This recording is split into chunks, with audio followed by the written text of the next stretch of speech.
কিভাবে বিন্দুগুলো স্থাপন করা হয়েছে। তো এখানে খেয়াল করলে দেখতে পাচ্ছ যে আমরা প্রথমে এক্স এক্স ও এক্স প্রাইম বিন্দু অক্ষাংশ এঁকেছি এবং ওয়াই ও ওয়াই প্রাইম অক্ষাংশ এঁকেছি। আমরা জানি এটাকে 4 ভাগে ভাগ করলে কোনটায় কি বসবে চিহ্ন দিয়ে আমি লিখে রেখেছি।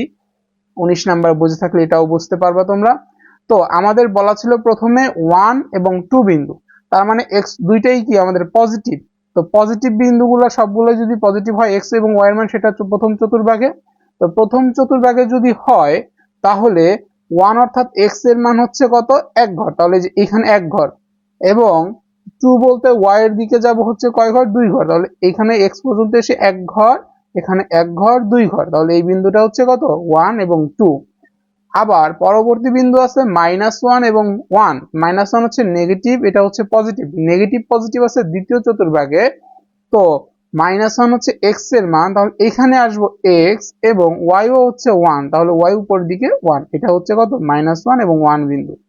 এবং সর্বশেষ যে বিন্দু আছে সেটা হচ্ছে 11 7, সেটা দুইটাই পজিটিভ যেহেতু, তাহলে প্রথম চতুর্ভাগেই পড়বে। 11 বলতে 11 ঘর যাব আমরা, এখান থেকে এই দাগ পর্যন্ত 5 ঘর এবং এই কালো মোটা দাগ পর্যন্ত 5 ঘর, তাহলে 10 ঘর, এবং আর এক ঘর যাব 11 ঘর।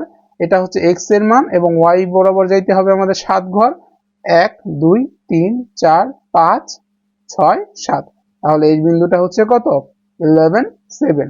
এবং সর্বশেষ কি করব, এই বিন্দুগুলো স্কেল দ্বারা সোজাভাবে যোগ করব, তাহলে আমরা দেখতে পাচ্ছি যে কি এটা একটা আসলেই সরলরেখা, এবং সরলরেখা যেহেতু তার বিন্দু তিনটি কি একই সরলরেখায় অবস্থিত।